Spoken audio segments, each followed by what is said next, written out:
yesterday. What you hoped it would be? You guys accomplished what you wanted to at this point? Absolutely. I mean, everybody's taking leaps and bounds. In our room, Sean and Kamari, Paul Wells, Ralph, Levon's been in class, but I mean, everybody's taking leaps and bounds in our room, and I feel like in every other room, but I can only speak on ours. Guys are making decisions, really like, hey, like I wanna do this or I wanna do that, and it kind of shows that these guys are hungry, they want to play, and it's one of those things where it's kind of exciting, like, oh yeah, he's gonna be all right.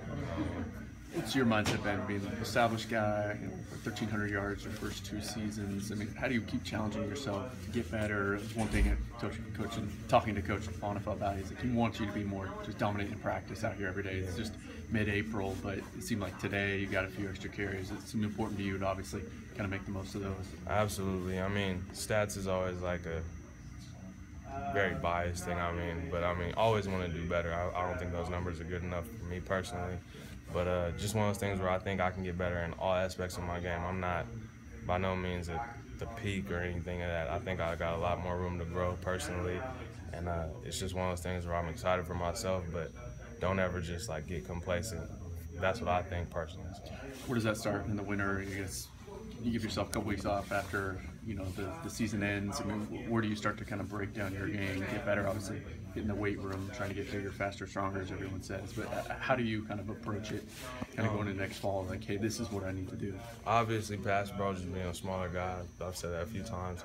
But just being able to, like, when I have the ball open, always find the holes, never miss anything. That's one of those things where you look back at film and you're like, man, and like that type of stuff. But when you get out there and get out in open field, kind of work on just being able to make a move, make a guy miss, and not slow down at all. Like, put your foot in the ground, break on it, break him, cut him half a man, keep going. You know what I mean? Because it's one of those things where you never, like, you might make a guy miss, but if you slow down so much, guys are gonna tag you from behind. So like little things like that I think I can work on personally.